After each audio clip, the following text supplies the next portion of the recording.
Hello, Philip. Great to have you on the podcast. Good morning, David, and thank you for inviting me.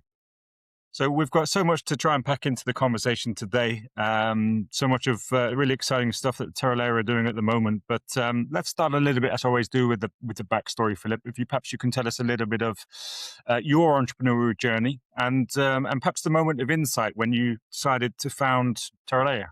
Well, first of all, again, thanks for inviting me. So very short background on myself. My name is Philipp Man. I'm one of the two founders of terralayr and the CEO. I've now been an entrepreneur for 13 years. I briefly started my career prior to this at Glencore in the jet fuel team. Then left Glencore to start a B2C luxury watch company called Chronex. I was intrigued by this. Yeah, I mean, it has kind of how do you say? It has a relationship to energy. Actually, it was inspired by the spot market for oil. I can get into that a bit later. And then after doing that for about 10 years, we realized we wanted to do something that had real impact for profit, for society, for the planet, but fundamentally, working on the largest issue that mankind has arguably ever faced, which is climate change.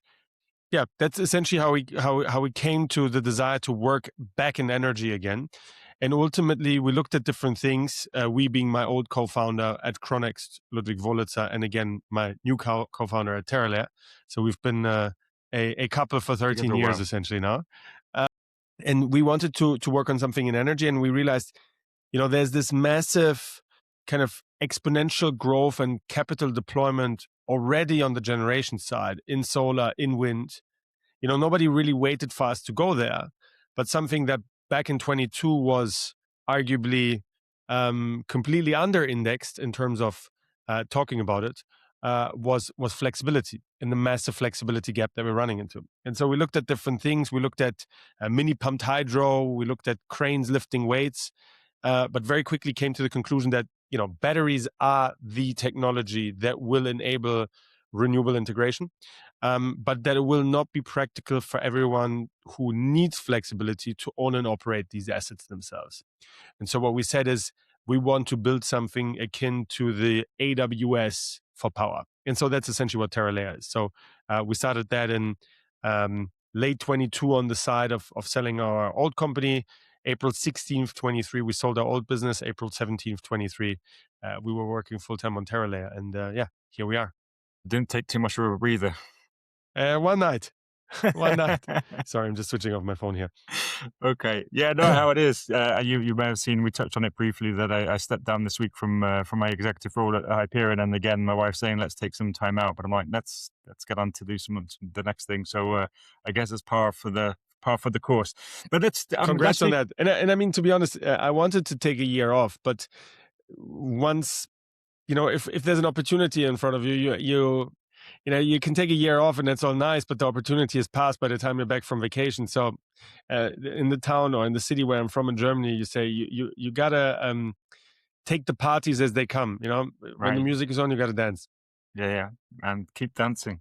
So I was last week speaking at the Future of Utilities event in Amsterdam, which was dominated by flexibility. The obviously the Cluse, Kraken, a lot of the various entities who are in this flexibility space were there. Where does terralayr sit? You touched on this about AWS sort of analogy, if you like, but perhaps you can share a little more in simple terms exactly where terralayr fits into the transition. Sure. So we are a integrated energy flexibility platform, currently 100% focused on Germany. What that specifically means is we have two parts of the business. On the one side, we develop, finance, and operate grid-scale batteries, currently 100% focused on Germany, typically 10 to 30 megawatts in size, and then kind of 100 megawatts plus. I would say in the medium voltage space, which is the 10 to 30 megawatts, we are probably one of the largest, if not the largest players in Germany by number of projects, by number of megawatts under development and in operation. We currently have 4 assets operating. We have 13 assets in construction. We have over 200 assets across a pipeline of 8 gigawatts in development in Germany. So that's kind of the, call it IPP or IFP model in Germany. And on the other side, we have our layer route-to-market software platform, which essentially enables us to commercialize these assets for ourselves, and increasingly so, we also sell the software to other infrastructure investors. And what that does is, we don't trade. We're not a trader. We're not an Okay. optimizer. But our platform essentially aggregates battery fleets, bundles them, virtualizes them, and then can rent out or toll out virtual battery slices to different off-takers, between essentially 15 minutes and 15 years. That's the marketing slogan. In reality, how that works is you typically take, let's say, a portfolio of assets, you bundle it, you do a toll for 50% of it for, let's say, 5-7 years, and then 50% you run merchant, but the merchant slice you auction off on a daily basis. Mm-hmm. And if somebody bids above the hurdle price that we set, then that capacity goes to them between a day, a week, or a month. Or it falls back to the designated optimizer partners that we have that trade the asset in the conventional way, in the intraday, day ahead, and ancillary services markets. That's one of the functions that our software does. The other thing that it can also do, well, it can do a lot of things, but the other prevalent use case is you take very large assets and you can split them across multiple off-takers without actually physically splitting the metering point at the asset. So that's Great. essentially what we do. So we have two parts of the business: asset development and operation, and software commercialization platform called Layr, and currently 100% focused on Germany. Okay. So you've clearly had a really busy year. You took a fairly significant equity investment earlier in the year. I saw. I think you acquired a JV partner on the development Yes. side in Germany. So going back to that point, I see where that sits. But do you see yourselves, or when you're looking for investment, as a software business, as a developer business? How do you sort of I guess refer to yourselves in that sense, or are you creating something entirely new? I mean, look, I think we're a flexibility company, and we essentially enable customers to get flexibility on demand. We happen to develop and own a lot of assets, so that's the infrastructure angle. At the same time, we have software that has real IP, that is a real moat, that we own, and that I believe is unique to us, certainly in Europe, probably even globally. So I would struggle to kind of say this is infra or this is tech. I mean, you could be cheesy and call it infrastructure tech or infra tech. I think ultimately the new generation of infrastructure businesses will increasingly have some sort of differentiation. You see that in the data center space with guys like CoreWeave or Crusoe in the US. And I think we will see this in the flexibility space globally as well. So that's why I don't think we need to make this distinction, because we both have a lot of assets. The majority of our capital is going into assets. So that kind of means that our capital providers, our equity partners now with Orazeo, Eurasio, are infrastructure investors. But at the same time, we have software that is, making us unique and enabling us to also serve other customers. So I think, it's mutually beneficial, and both businesses kind of cross-pollinate one another. Yeah.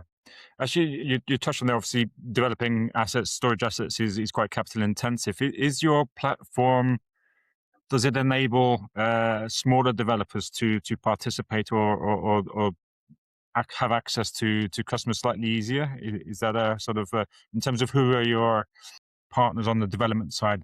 Firstly, Yeah. So on the asset development side, we have, I believe it's 16 co-development partnerships as of today, with different developers, where we have essentially forward exclusive deals on a certain quantum of their pipeline for a certain time frame in Germany. We then have the option to acquire these projects. We also have an in-house development team. And then we recently acquired BBD, Big Battery Deutschland, which we have fully, or are currently in the process of fully integrating. These are, different developer teams, from, I would say, different backgrounds. A lot of them used to do solar or wind. Some of them have worked for other battery developers in other geographies. But I would say, these tend to be smaller to medium-sized players, not exclusively, but often. And we essentially give them the comfort of focusing on what they do best, which is developing. rather than managing the liquidity continuously. And so with us, they have a captive demand for their projects at a predetermined price with a price formula. And they know once they hit a milestone, they just get paid. So that's our value proposition for developers. And I'm not sure if I interpreted your question right. On the software side, smaller asset owners, which may also develop their own projects, can use us to get access to tolling, which smaller assets typically don't get. So usually if you have a sub 50 megawatt asset, and currently 95% of assets by number in Germany are under 20 megawatts, you basically, with very few exceptions, cannot get fixed price revenues. You may get some floor price from an optimizer, but it's not really going to help you get contracted revenues in the way that a bank would want to usually see.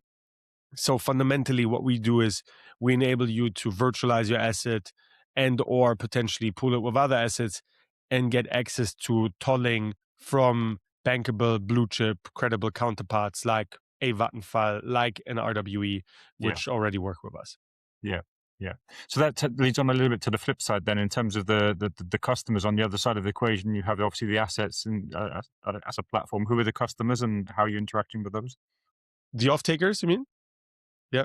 I mean, look, these are, we always say these are large power consumers, producers, that it tends to fall into kind of utilities, traders, a lot of CNI, like data centers, increasingly so.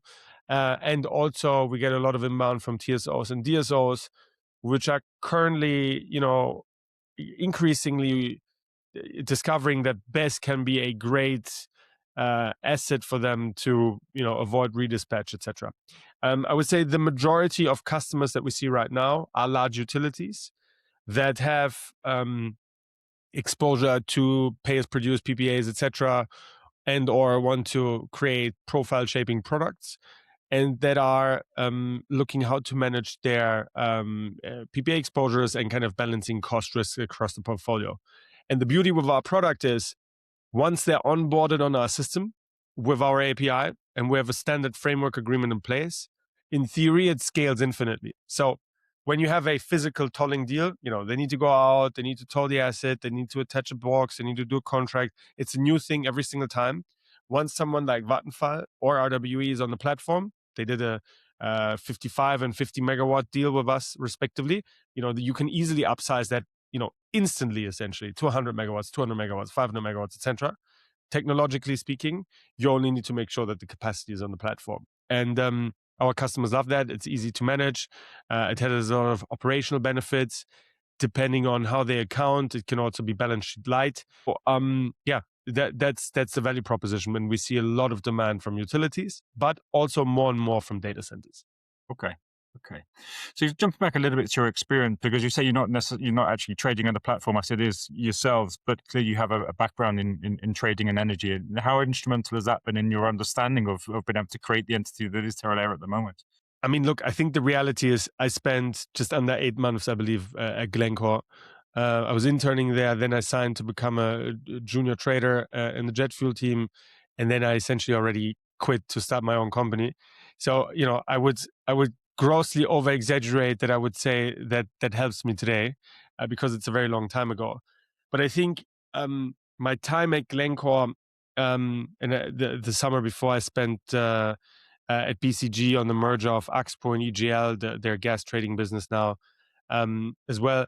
I think rather than teaching me, how to trade or anything like that, it enabled you to understand that power markets are dynamic and they're fundamentally volatile. And I think electricity historically has been something that has been seen as something quite static, which is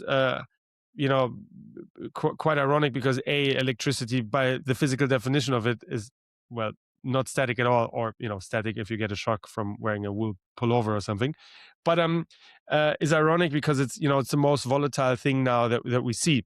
And kind of going through that experience, and if you look at what Mark Rich, the founder of Glencore, did, historically crude had been traded with long-term fixed price contracts, and he took essentially the monopoly of the Seven Sisters, which was kind of the broken down Rockefeller cartel, and started creating what we see today effectively as the spot market for oil.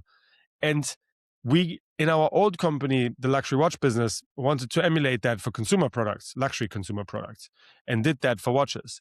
And we felt that, this idea that there needs to be a marketplace where you can transact spot for electricity or physical power, like BES, has ultimately led us to terralayr. So I would say, while the stations of my career, don't obviously connect with one another if you just look at it at LinkedIn on a kind of CV, the common denominator is that, I'm a marketplace guy, if you will, and I like physical assets and physical infrastructure.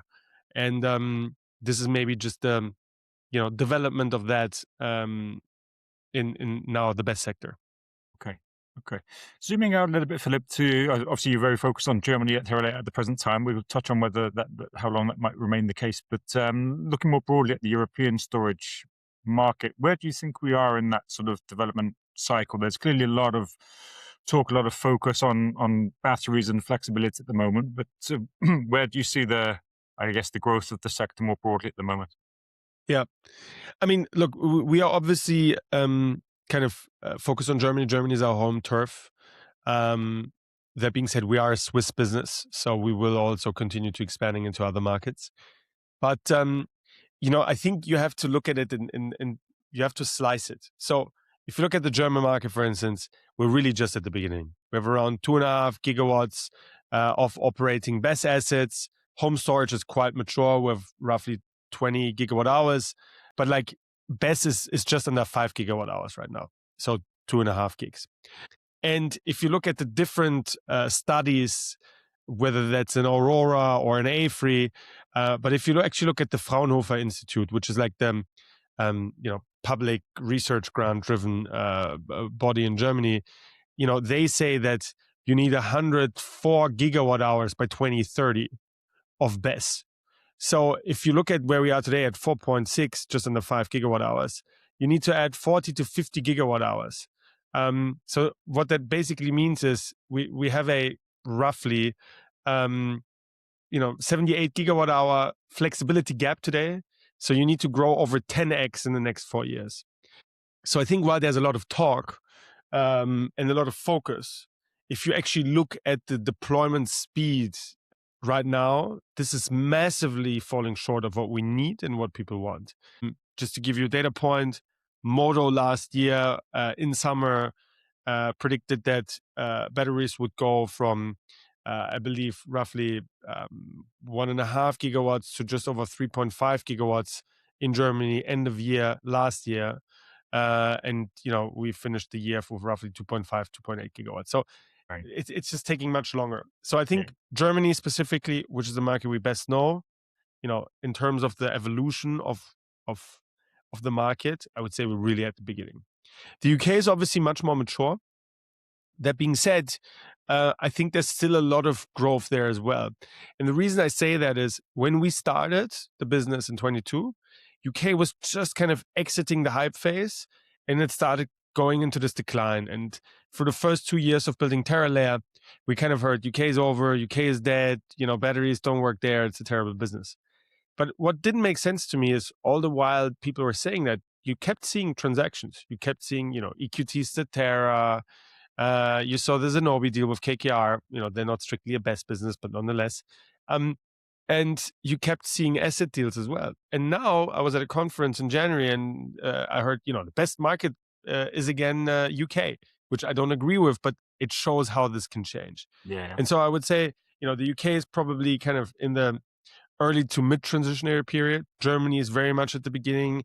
If you look at Eastern Europe, there's a lot of deployment going on right now. But if you look at the assets that are there in Poland, in Bulgaria, etc., it's just at the beginning. Small. Yeah. And it's similar in Southern Europe. So, I would say with different pockets having slightly different maturities, I think this is really just starting to become what I believe will be one of the most dominant, if not the most dominant assets in the energy system of the future, and becoming a key asset class and infrastructure.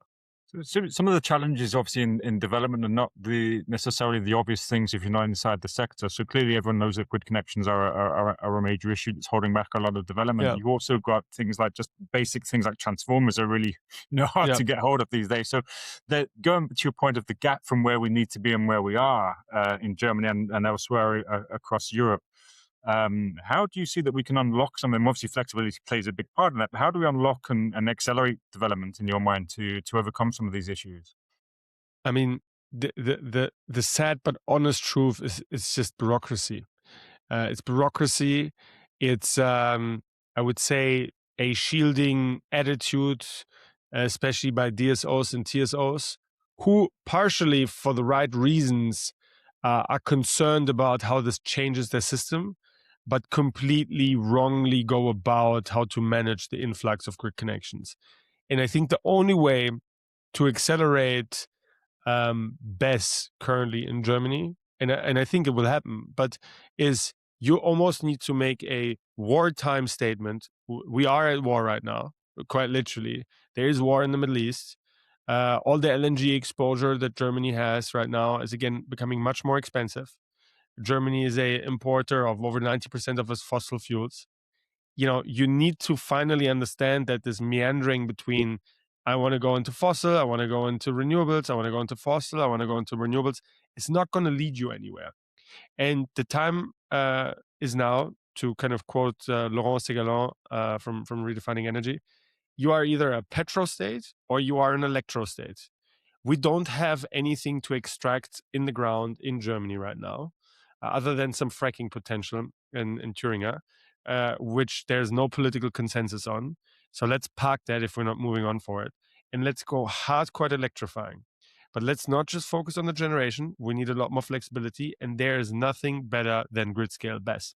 And the moment the current CDU-led government in Germany and the Minister of the Economy, Katharina Reiche, fully embrace that. And I think they will, because they will have to.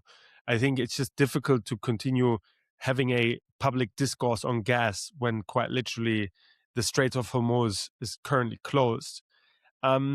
I think we will see these things accelerating with faster permitting times, with clearer goals on how DSOs and TSOs need to treat grid connection requests.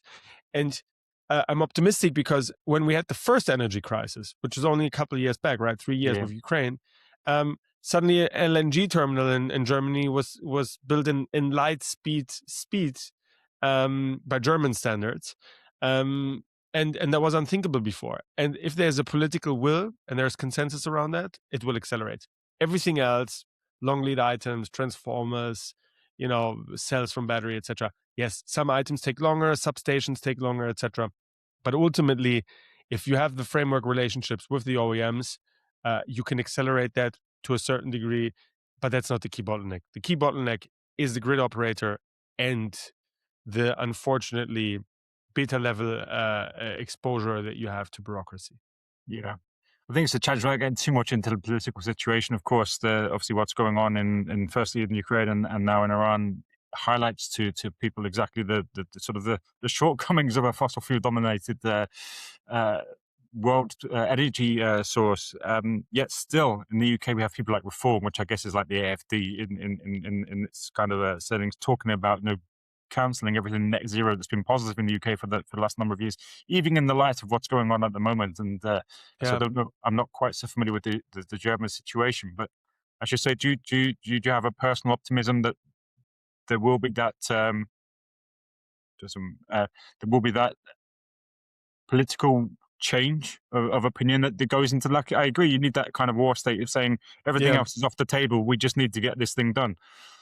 Yeah, I mean, without going too much into politics now, I think there is the issue that conservative parties and conservative right-leaning parties, which are currently gaining a lot of traction in Europe and different countries, associate energy transition with quote unquote, and consciously this is not my opinion, I'm just paraphrasing what they're saying, with kind of the woke bug.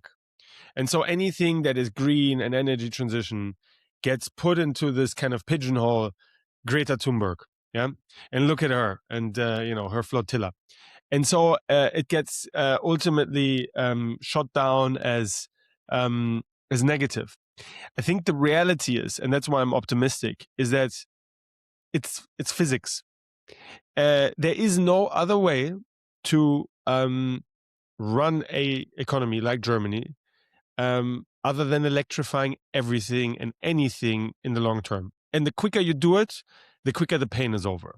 Now, I'm optimistic that it will happen. I am not optimistic or pessimistic. I don't have a view yet on it, how quickly it's going to accelerate again the way it should.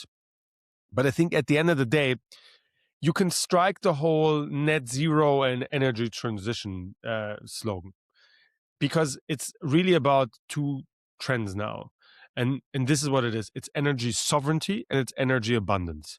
And renewables, by the very definition, are abundant. And so I think what is important is, I think that a lot of the energy transition goals and ESG goals, etc., they're right. But I think to reappeal to the kind of electorate in many countries, you need to start talking about sovereignty and you need to start talking about abundance. The moment you do that, I think it will be easier to gain traction. And I mean, again, I'm not an expert on reform, but in Germany, for instance, AfD, which is the very right party, said, before the last election, we're going to tear down every single wind park. And then actually Alice Weidel was in an interview on television. She said, well, obviously I'm not going to tear down every wind farm, but there is this one very ugly farm and, we want to stop that.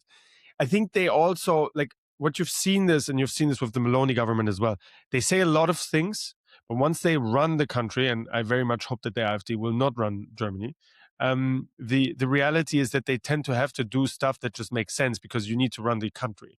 And ultimately, well, renewables are the only way forward for Germany. And this has nothing to do with, you believing in climate change or not. It's just the best way forward. And it's the only way forward, by the way, I think, to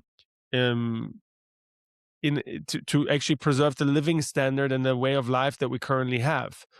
Because unless you want to start, reducing your air condition consumption and not having 2 fridges or whatever it is you have, you just need energy abundance, and that's what it is. And I think that discourse needs to change. Yeah, I think it has done. I mean, I started a solar business in the UK in 2007. So again, everything at that point, you were converting, or you were sort of trying to preach to the green and to those who could obviously afford these things at that time. But I think it's the same with electric vehicles now with fuel. It's talking about the technology and the solution, and almost ignoring the sort of the green or the climate issues around it. Which is a shame, right? I mean, climate change is obviously happening. You don't need to be a scientist to see that, but people kind of have this negative association because, as everything, things always have these pendulums, right? They always go from one extreme to the other. We went from a world of going hardcore coal to, everything needs to be green and you can't use straws and etc. And now it's going the other way around, but it's going to always land in equilibrium at some point. And again, I'm optimistic that governments will do the right thing just because it's the only thing to do. But I think you need to change the discourse a little bit as well. Yeah, no, absolutely. Well, let's move on back to your story, Philipp. So how big is terralayr now in terms of people? How many on the team? So we're just shy of 60, based between Zug in Switzerland, Berlin, London, and we now also have a small offshoot in Hamburg because we acquired BBD. We are growing. We're probably going to add 10 to 20 people by year end. We try to remain small from a headcount perspective, as good as it gets. But the reality is there's a lot of work to do, so we do have to increase the team size as well. That being said, I do think there's a lot of stuff that can be automated. I think without wanting to use buzzwords, you can automate a lot with AI right now. And we're trying to invest a lot of time into that because I think especially development is such a manual process. And, if you look at Claude Copilot, etc., you can do massive things there. But for our business, fortunately or unfortunately, it's also more than anything a people's business. You got to meet people. To explain to them. You have to show face. You can't use AI for that. Have you found that sort of growth journey? I'm not sure how big Next was in terms of headcount, but for you personally to go from founding with yourself and a co-founder, obviously very small team, and over a relatively short period of time, now you go from 5 people, 10, 20, and now Yeah, towards 50 plus. It's much more, I think, challenging than many people realize. So how have yeah. you experienced that from maintaining the culture and the vibe that you wanted in the company as you very quickly add new people, and suddenly someone who's been here 6 months is the old guy in the room or the old girl in the room. Yeah. Yeah. So how have you personally managed and dealt with that sort of growth path? Yeah. I mean, our old company at peak was just shy of under 300 people. Okay. So I think it was like 280, 270. So we have gone through this kind of ramp phase before. But in that business, we actually, it was a lot of, you have to hire now and you go faster if you don't hire. And we made a lot of, and I mean a lot of hiring mistakes there. And so we've been a lot more cognizant this time around to ultimately, have a very clear understanding of what we want. And I think, you know, without wanting to be self-complimentary too much, I think the one thing we did very well is that we were hyper pedantic on the first 3 hires. Then we were very pedantic on the first 5 hires. Then we were extremely pedantic on the next 5 hires. And then kind of by the time we were 12, 13 people, I would say, really every single person was truly outstanding. And that actually makes things pretty easy at that point onwards, because it sounds a little bit like a truism, but the reality is really good people don't want to work with mediocre people, let alone bad Exactly. people. And even if I brought somebody forward that was not good, the other 12 would go, Philip, there's no way I want to hire him or her. And that enabled us to get to a point where we kept that discipline up until now. And so, for instance, every single hire we hire does a final interview with one of the founders, even including interns and working students, because we say, the intern is already in the door then, and I know this whole debate, oh, well, they're here, they're doing a good job, can we now make them full-time? So you need to do the interview process the right way the first time. And I always saw that in banking or at Glencore or, in consulting as well, they treat a process for an internship at BCG or McKinsey. You're going to speak to a partner at some point in the process. And we said the same thing. If you want to build a good culture, the first and most important thing you can control is who comes through the door. So I think we've been very good in that regard. And to give you kind of one empirical data point for that is, in 3 years, we had 3 people leave the company only. And 2 of them went on to start their own company, one a energy AI business and the other one a data center business. One of them we actually invested in, and personally, some of us, and they still come to our pub nights and Christmas nights. And the other guy left to trade power because that was his dream, and we Yeah. don't trade. Other than that, we have had no one leave. We didn't let anyone go, and people didn't leave us either. I'm not sure if that's a perfect data point, because I think fluctuation is also important. But so far, I think at least we've been maintaining a very good culture. As for hiring speed, I think it's been easier in some roles than others, which I guess has surprised me. I think on the project engineering, EPC side, etc., it has been Yeah. slightly easier than we thought, which is a bit counterintuitive. It has been fairly easy for us on our tech side, because we have a great tech team, and it They want just to work with works. people. I think where it has been harder is to find very good people in finance, and it has been harder, especially in kind of generalist roles. So looking for a head of people almost took us 2 years. We now hired somebody and we're very happy, but it took us 2 years. We probably went through over 120, 130 candidates. I'm not exaggerating, until we found someone who felt like that's a fit. Yeah. I think that's testimony to, if I look at people, not just clients that we've worked with in the past, but people that stand up, podcast guests, for example, David Trinesivis from PV Case, the guys for Andreas from Instigrid, really set up a high bar. Something Steve Jobs obviously talked about, and you touched on there, setting a high bar that makes hiring and retention much easier in the long term, even though it makes it quite difficult in the For sure. short term to find those talents. For sure. And I mean, the problem is, right, when you want to hire, say, an accountant or a software engineer or, project engineer, whatever it is, there's always an urgency to it typically. And so you very quickly resort to, well, but the company needs it, etc. And to have the institutional discipline to instill this in everyone, to say, but the pain is going to be so much harder to hire the wrong person, to manage them out, to let them go, to hire a new person, all the knowledge, all the time waste. That's the most important thing. And, to be fair, very often we have the conversation, somebody wants to hire someone, and then somebody else in the process will go, not good enough. And it creates frustration. Of course it does.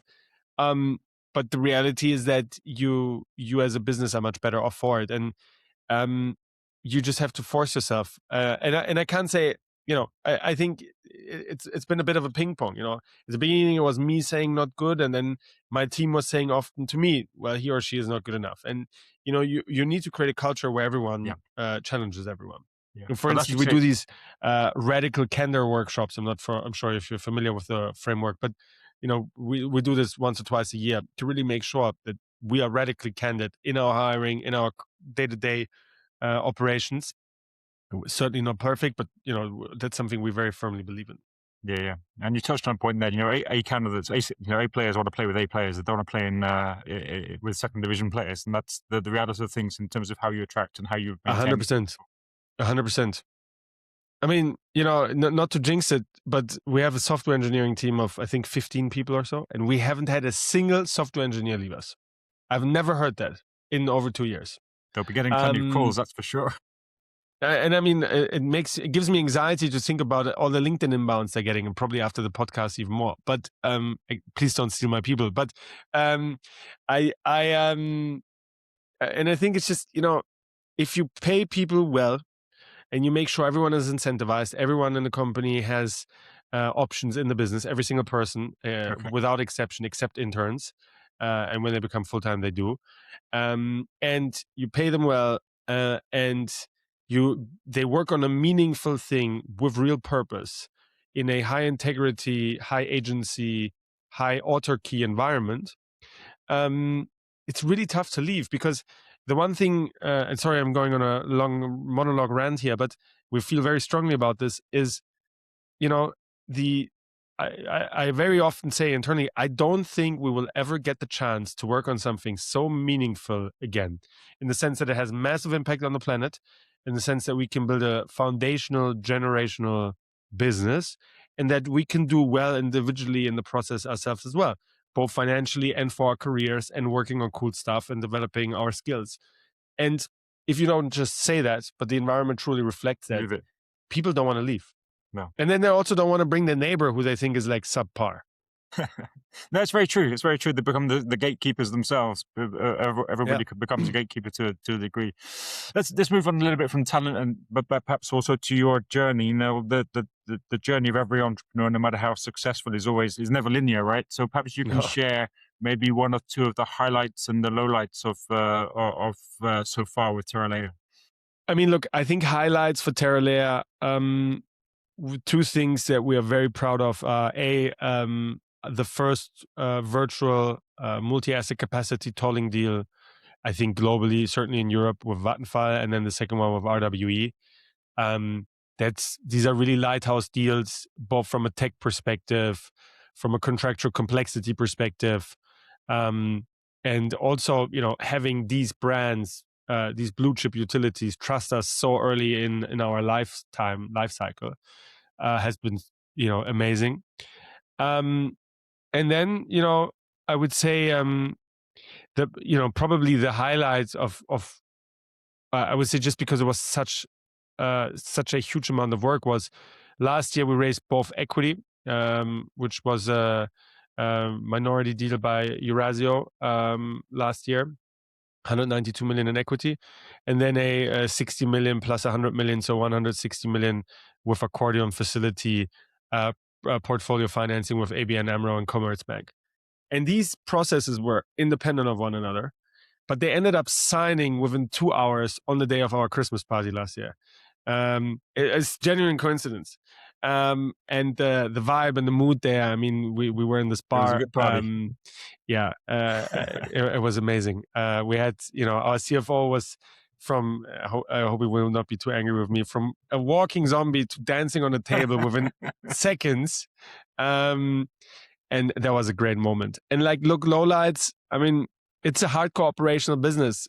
We have them every day, right? I think people have a vastly false understanding of how the best businesses run. Frankly, myself included, when we started the business, it is a hardcore operating business. The AC unit is broken. You have noise issues. Cells break. All this stuff, delays. It's a hardcore operations heavy business. I think that's why it's so important to build a platform that can manage this, not just from an asset perspective, also from a tech perspective. And I would say the lowlights are, I couldn't pinpoint any individual one, but I can say is you have grid connections that are changed moments before you connect, essentially, like days before you have essentially COD. Ramp rates are introduced, and you need to manage these things. But our attitude there is, and I'm a fan of the Ayrton Senna quote. I'm not sure if you know it, but you can't overtake 17 cars when it's sunny, but you can when it's raining. And I really believe that give us more problems. Give us FCAs, give us grid fees, give us delays, throw them at us every day, because I think we have a outstanding team of people that are super motivated intrinsically, and that are very well equipped to solve these problems. And every single problem that is thrown at us will transcend into IP and a moat, either operationally or actual real IP in the form of software. And, FCAs, incredibly painful. Well, look, we run portfolios of assets and we virtualize them. If we have an FCA on one asset, we can trade around it with the rest of the fleet. If you just have one large 400 megawatt asset, you can't do it. Yeah. And so we're building all this capacity and capability to drive, to solve complex problems, and to drive real equity value in the top co, and build a business that can become very large and work on something meaningful, very meaningful. And that's kind of how we look at it. So we almost don't use the word problem internally. We always try to say challenge or opportunity, and it's very cheesy, I know, and people will roll their eyes. But I think that's the only way to look at this in a playful way and then come out of it stronger every day. Yeah. No, I think that's the old adage of, necessity is the mother of invention, right? Sometimes it's the challenges where the creative things are spurred. For sure.